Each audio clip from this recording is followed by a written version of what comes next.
안녕하세요. CEJ의 김진백입니다.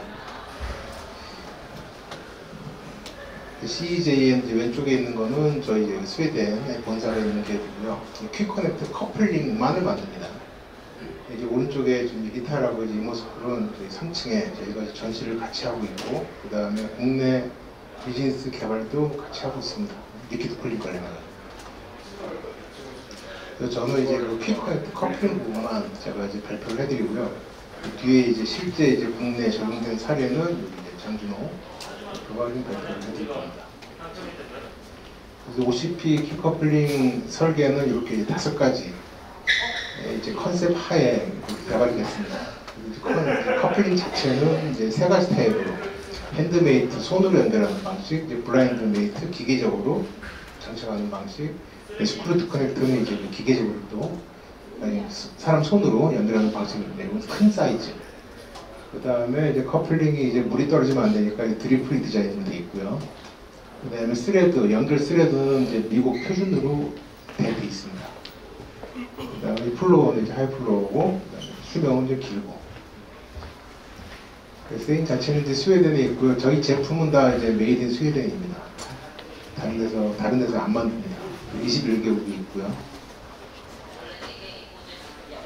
간단하게 이제 보면 이렇게 이제 핸드메이트, 사람 손으로 이렇게 연결하는 거고요. 브라인드 메이트는 기계적으로 연결하는 거고요. 밑에 이제 스크루트 커넥터는 이제 대형 사이즈, 큰 사이즈. 그렇게 3가지 타입으로 이제 OCP에서 이제 개발이 됐습니다. 그래서 일반적으로 이제 커플링들이 저렇게 연결 분리할 때 이제 좀 세거든요. 근데 이제 밑에 있는 타입이 이제 드리플이라고 그래가지고 연결 분리할 때 이제 한 방울도 안 떨어지는 그런 타입으로 이제 개발이 되어 있습니다. 모든 이제 OCP 제품은.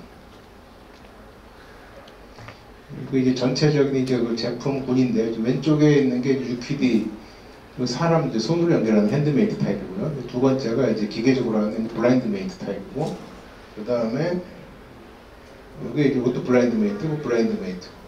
가장 큰 차이점은 블라인드 메이트는 이렇게 이제 미스 얼라이먼트 값이 있어요. 그래서 이게 움직입니다. 다 이렇게 그런 식으로. 기계적으로 연결할 때 이제 부딪히는 것 같아 최소한 이제 방지하기 위해서 그렇게 설계가 된 겁니다. 근데 요건 이제 큰 사이즈들, CDU나 이제 메인 배관에 쓰는 것들입니다.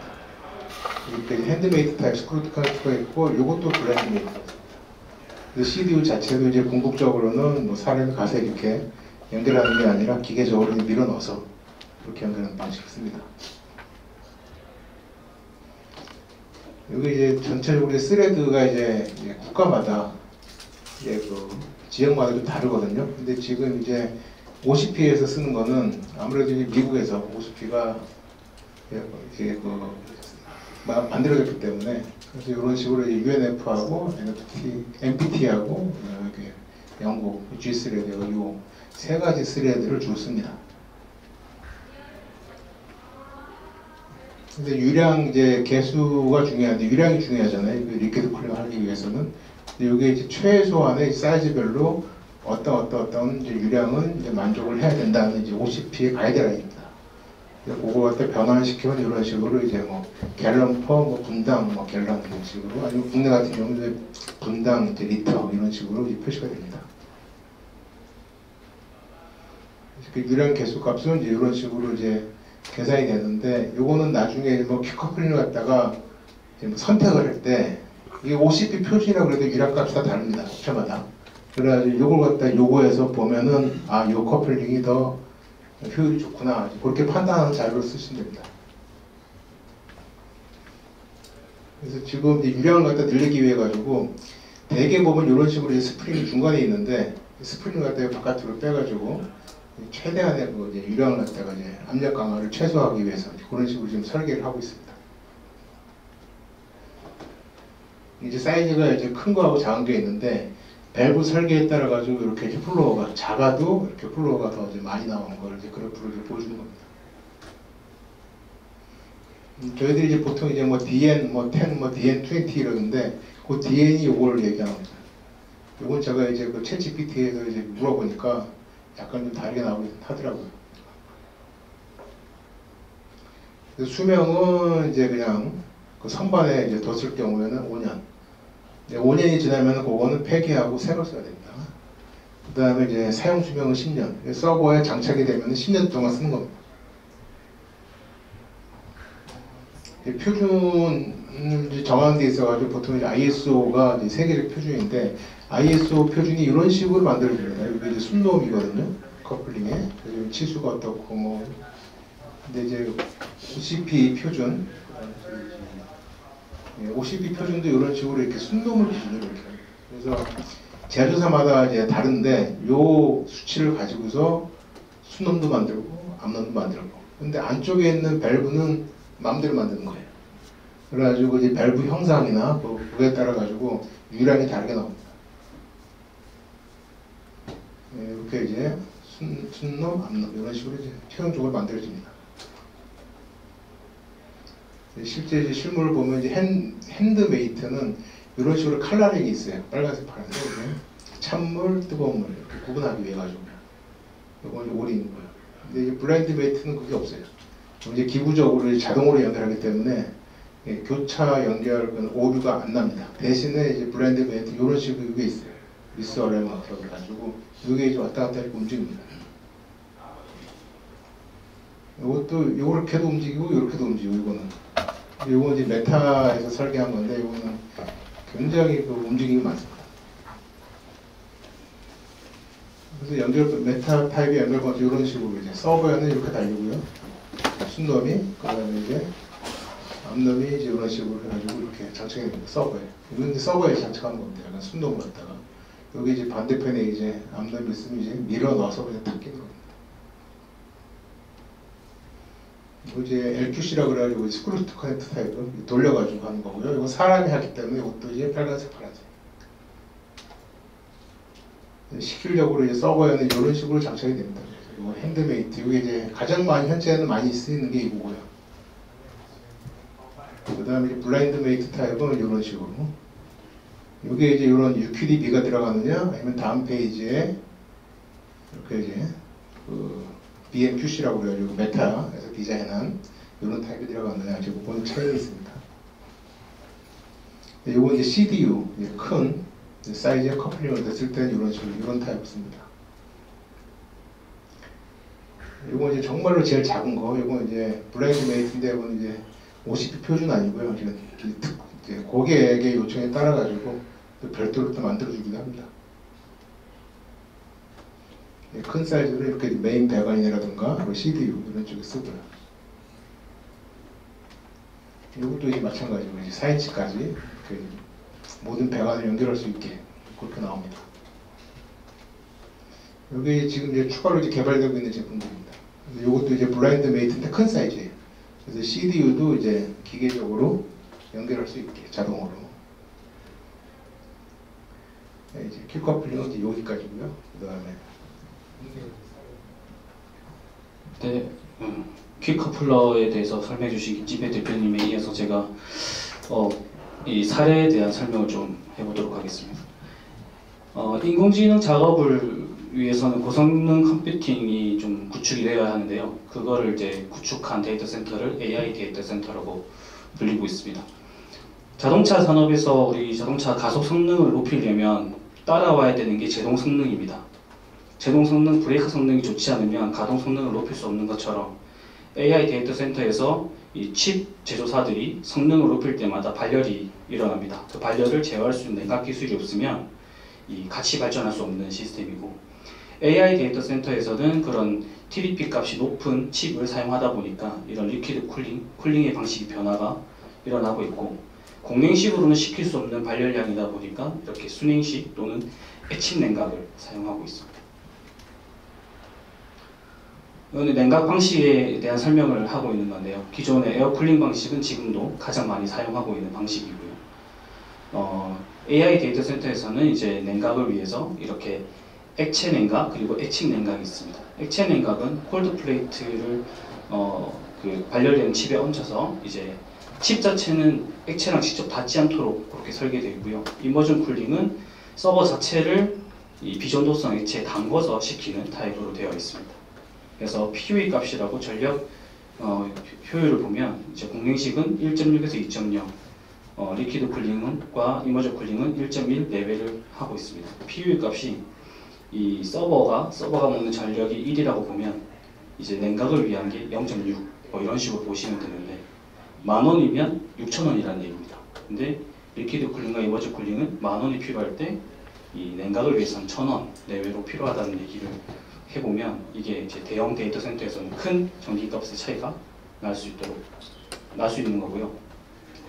리퀴드 쿨링, 두 번째 리퀴드 쿨링이 지금 AI 데이터 센터에 반영되고 있는 가장 큰 이유는 기존의 데이터 센터를 약간만 개조해도 리퀴드 쿨링 방식으로 바뀔 수 있는 것, 그것과 서버 제조사, 칩 제조사에서 이 리퀴드 쿨링 방식을 했을 때 이 개런티를 해주는 부분에 두 가지 가장 큰 장점이 있어서 현재는 리퀴드 쿨링 방식이 가장 많이 선호하고 있는 방식이라고 보시면 되겠습니다. 리퀴드 쿨링 방식은 이렇게 콜드 플레이트를 발열이 많은 CPU나 GPU 위에 이제 형성을 하여 냉각제를 투입하고 열을 회수하여 이제 뜨거운 물이 나오게 됩니다. 그러면 이제 2차적으로 이제 외부의 쿨링 타워나 또는 칠러 시스템을 통해서 2차적으로 냉각을 시킨 다음에 열교환을 하고 다시 차가워진 냉각수를 투입하는 그런 방식이고, 그러다 보니 배관 라인들이 필요합니다. 그 배관 라인들이 이 외부에서 들어오는 라인들은 4인치부터 2인치 이렇게 라인 들어오고요. CDU에서 1인치 커플러를 적용하고, 그리고 칩 종류에서는 이제 2분의 1인치부터 8분의 1인치 소형 라인들을 적용하고 있습니다. 앞서 설명드렸던 퀵 커넥터들이 이 라인들에서 다 들어가고 있고요.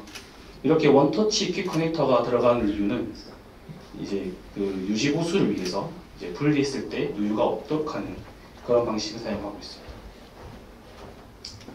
실질적으로 해외에서 적용된 사례입니다. 이건 구글에 있는 TPU 데이터 센터인데요. 이 구글 서비스 중에서 이제 뭐 우리가 번역이라든지 검색, 그리고 포토 인식 여러 가지 서비스가 있는데 이 서비스에 AI 기능을 강화하고 있습니다. 그 AI 기능을 강화하기 위해서는 이 빠른 연산 속도가 필요한데 여기 이제 TPU 데이터 센터에 적용된 사례입니다. 보시면 데이터 센터의 내부 모습인데요. 여기 이제 각 서버에는 UQD 같은 커플러 8분의 1부터 2분의 1인치까지, CDU에는 1인치 제품들이, 그리고 배관에는 4인치 제품들이 적용된 사례를 볼 수 있고, 연간 필요했던 수량이 100만 개 이상으로 집계되고 있습니다. 이건 국내 사례입니다. 작년 하반기에 이제 국내 데이터 센터에서 이제 HPC 프로젝트로 이제 수ring식으로 설계가 됐고요. 총 IT 로드수는 350kW입니다.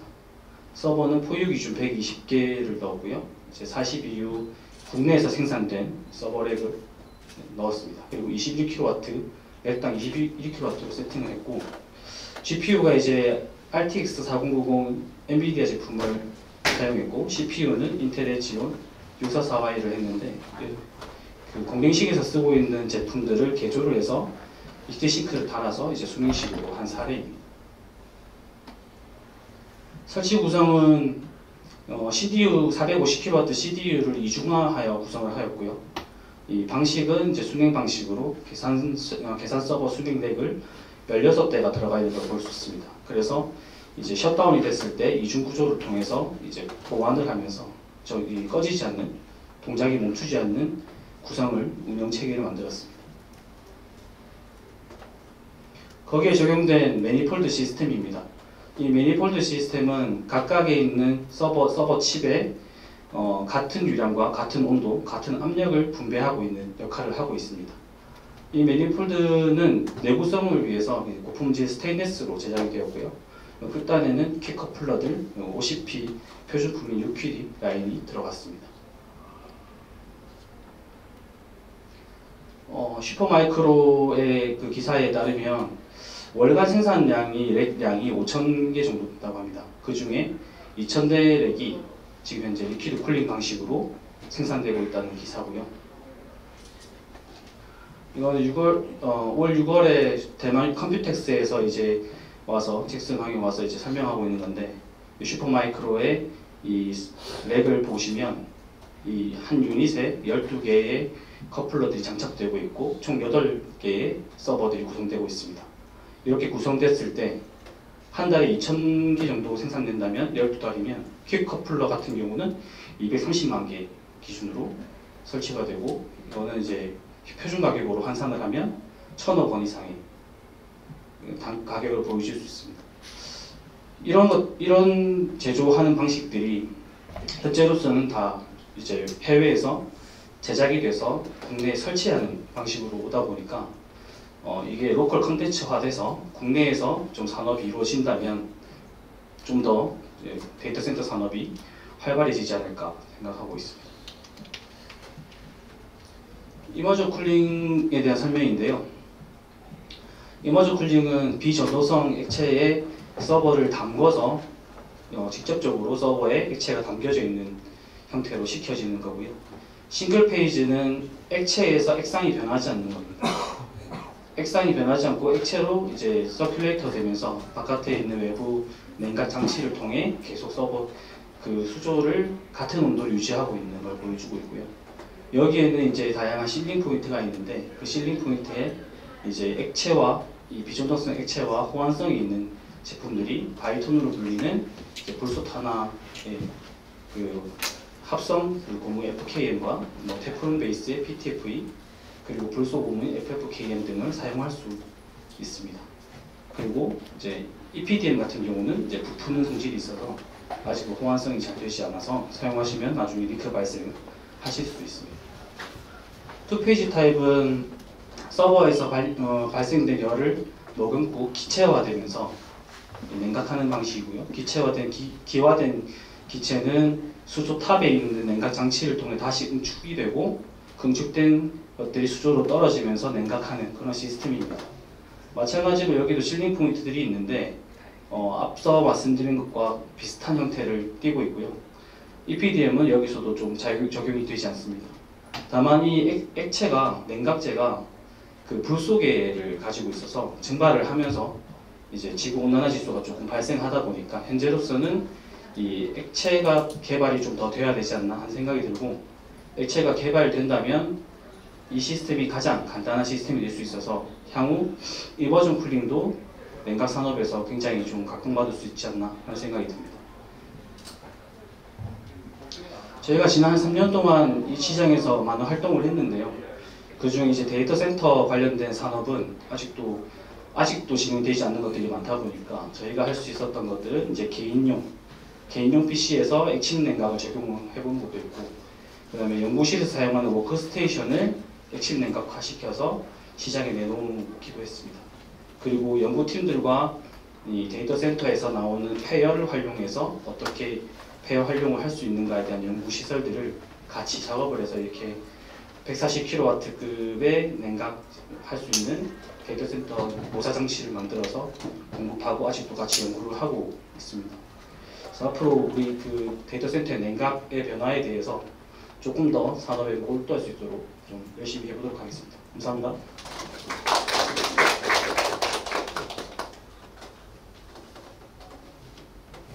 혹시 질문 있으신가요? 네. 제가 사실 쿨링에 대해서 잘 모르는데요. 네. 그래서 혹은 제가 아직도 잘 들었습니다. 근데 제가 한 가지 궁금한 게 그 워터 쿨링을 할 때 그 네. 수온을 어느 정도의 물로 약간 찬물, 더운 물 이제 식히는 걸 하는데 찬물, 네. 더운 물에 그 찬물의 온도가 어느 정도? 세팅하는 것은 대부분 그 데이터 센터 운영 체계에서 보통 정해지는데요. 수냉식을 우리 국내에서 세팅할 때는 수온을 18도에서 22도 사이를 유지를 하도록 그렇게 세팅을 해서 PUE 값을 적정 수준으로 맞추고는 있습니다. 그리고 이머전 같은 경우는 그 25도에서 35도 사이 정도로 유지를 보통 하는 편이고요. 그렇게 했을 때 이런 그 냉각을 위한 냉각 장치들이 구동이 최소화할 수 있도록 그렇게 맞추고 있는 형태고, 그렇게 됐을 때 칩의 온도는 GPU 기준으로 한 55도 정도 선을 유지를 하는 것으로 지금 보고 있습니다. 혹시 그 물의 온도를 더 낮췄을 때 결로 같은 거는 문제가 안 나요? 문제가 될 수 있습니다. 그래서 적정 온도를 유지하는 겁니다. 그게 아까 18도에서 22도 정도? 네, 그 데이터 센터에서도 어쨌든 에어 쿨링도 같이 하고 있습니다. 공동을 하고 있다 보니까 내부 온도를 맞춰서 그렇게 구동을 하고 있는 거고, 그 이 2차 냉각을 위한 또 다른 이제 장치들이 구동을 하기 때문에 이 구동을 최소화해야 전력 소모가 줄일 수 있어서 그런 방식을 채택하고 있습니다. 네, 감사합니다. 네. 다이렉트 리팅 쿨링하고 이머전 쿨링하고 두 가지 나오는데 일단 내가 PU는 아까 PUE 기준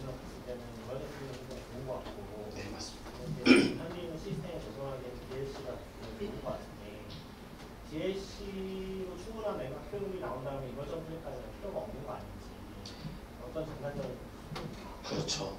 그런데 사실 칩의 그 개선이 자꾸 되고 있습니다. 개발이 되면서 칩의 TDP가 계속 올라갑니다. 1000W, 1200W 이렇게 올라가다 보면 이 수냉식으로도 조금 냉각하는 게 어려울 수도 있습니다. 그러다 보니까 직접 냉각하는 것들에 대한 연구가 계속 되어져야 되고, 이머전 쿨링 같은 경우는 사실 표준화 작업이 새로운 기술이다 보니까 표준화 작업이 많이 이루어지지 않아서 지금은 현재 수냉식으로 가고 있지만 향후 미래적으로 봤을 때는 이머전 쿨링은 도입될 가능성이 굉장히 높다고 보고 있고요.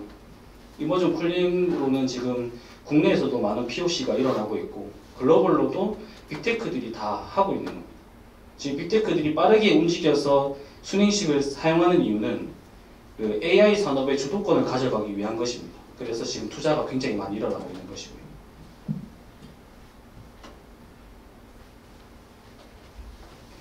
없으시면 발표를 마치도록 하겠습니다. 감사합니다.